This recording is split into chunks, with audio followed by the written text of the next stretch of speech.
Hello and welcome to another episode of the Classical Republican. It's a very smoky day here in southern Idaho because of all the fires, but it makes for very nice lighting. I think I don't have any light on in this room that I'm in.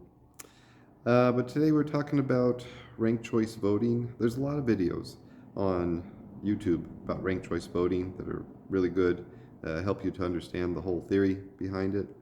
But I don't want to talk about the theory. I want to talk about what's actually happening with ranked choice voting today in 2022.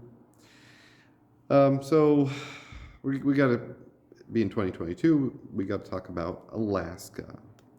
In Alaska, they have mostly Republicans.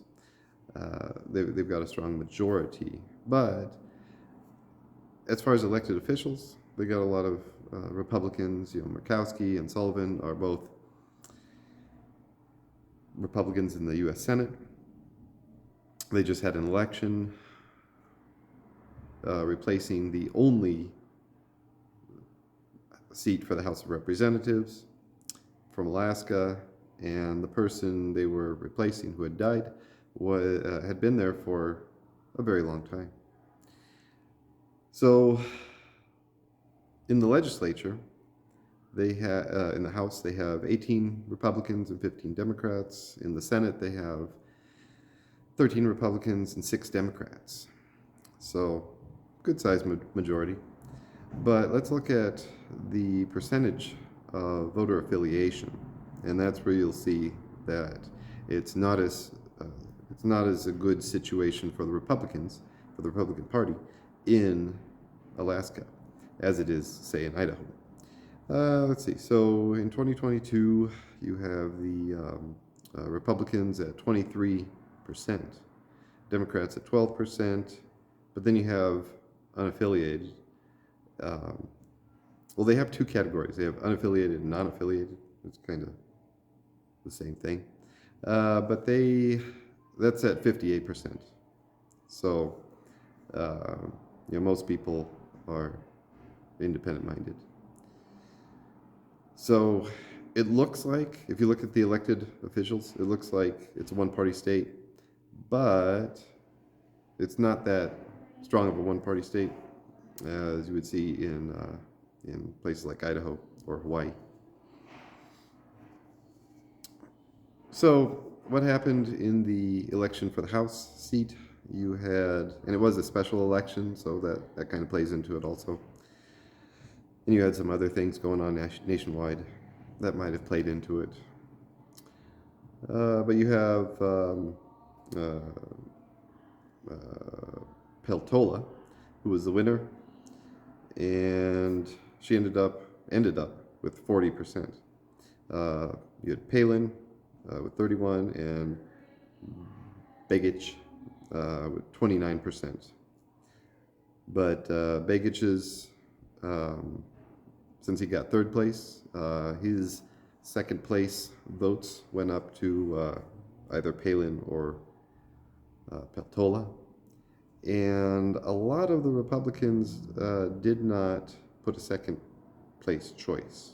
So either they ignorantly wasted their vote, or maybe they knew what they were doing. I don't know. Maybe it was an anti-Palin vote.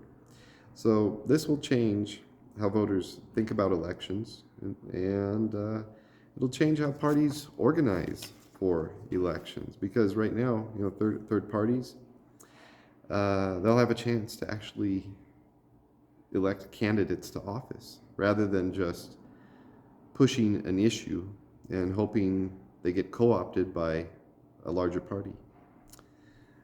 And so it'll be interesting going forward to see if the Republicans can maneuver to stay dominant, or if we're going to see a coalition government, and that's what my money's on, seeing a coalition government form in the legislature, because Alaska already has something kind of like that. They've had some third parties, like the Alaska Independence Party, and they are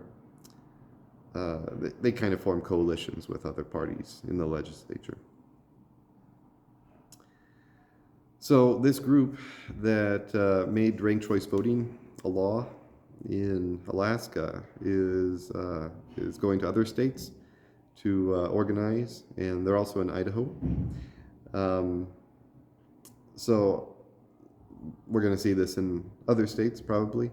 I don't think it's going to be successful in Idaho because it's a stronger one-party state.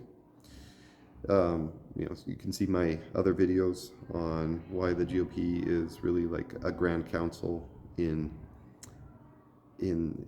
Idaho, and how it performs more as a separate institution that provides checks and balances uh, on the other institutions of power.